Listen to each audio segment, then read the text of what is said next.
Okay, so Rob, we've been talking about poetics, and just in the break, we've thought of one.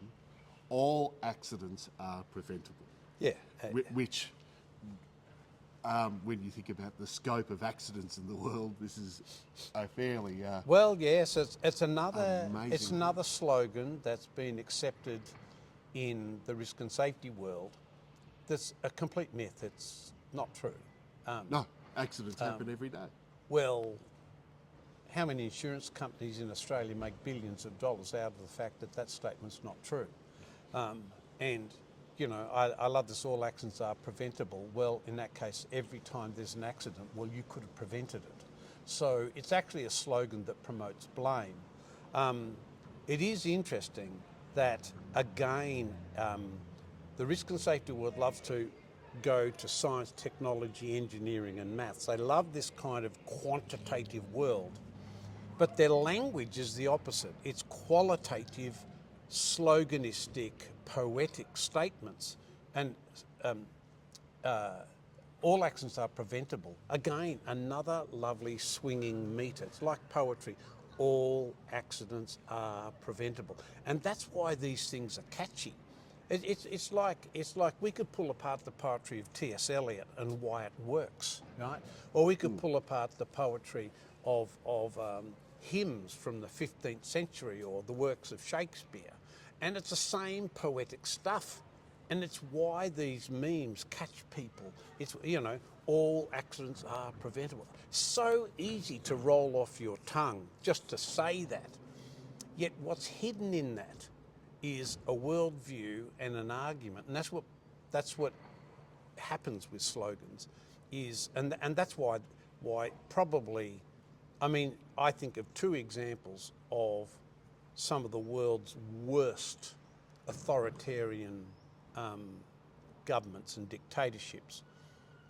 Hitler was, and his whole regime of the Nazis, they were global experts at memes and slogans, you know, and it created an in-group. We all belong because we all backed behind the slogan, which is what the risk and safety industry does. We'll all back this slogan, and we're all now identified by all accidents are preventable, safety is a choice you make. Okay, and they become then cultic identifiers. So when you're in the cult, you say, yep, I believe in that.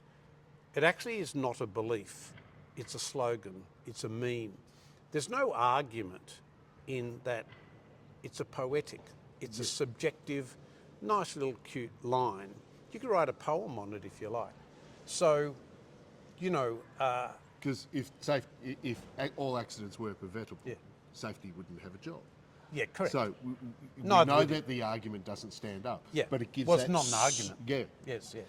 It gives that certainty, and also it gives blame for when things don't go Yeah, right. fantastic.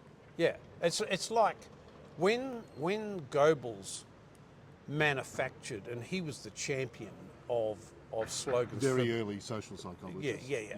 Well, you and I went to a prisoner of war camp where nations and races were exterminated systematically, and that was all enacted off the back of slogans. Yes. So Jews are dirty. There were posters all over Germany that Jews are grubby, greedy, dirty people, and so on. That's how it worked.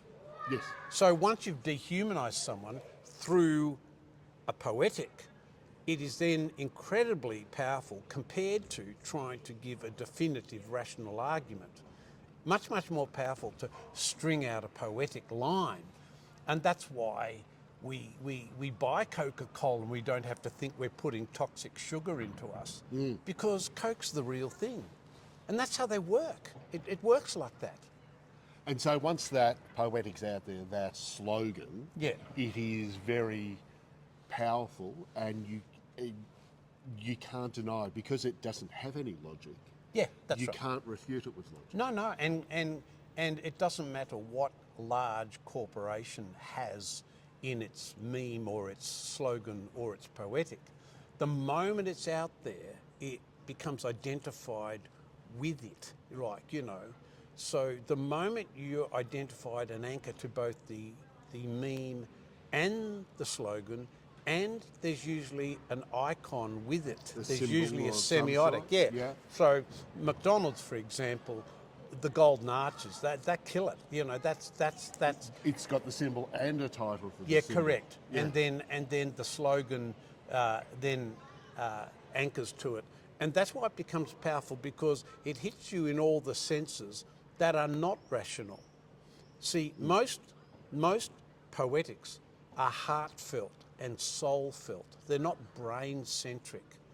So they're meant to deal with feelings and emotions. You just get a certain emotion when you see an ad on TV and there are a whole bunch of 18, 19, 20-year-old boys and girls on the beach saying Coke is the real thing.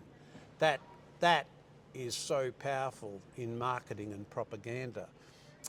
It's just sad that the safety industry doesn't know that that's what they're doing in submitting this collection of poetics, calling them principles or whatever. They're just a collection of slogans. There's no scientific, rational anything connected to any of it from an industry that loves to talk about safety science and all this stuff.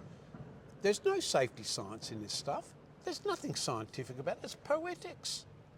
And so poetics can't be proved? No, of course not. No. There's no... It's not, it's qualitative information, not quantitative. And if you knew more of that's what you're actually doing, then why don't you study a bit more Shakespeare to work out what safety's trying to say?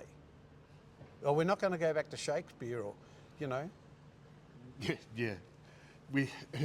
It's really interesting. So I think we leave that for another video, because how people should use poetics. Oh, well, that then draws us into a big ethical question. Maybe we can come to that, because there's a certain level of dishonesty and collusion and a certain level of disguise and hidden stuff going on when we pump out propagandic slogans and memes and all this stuff. Okay, great. We'll go to ethics. Okay. Yeah.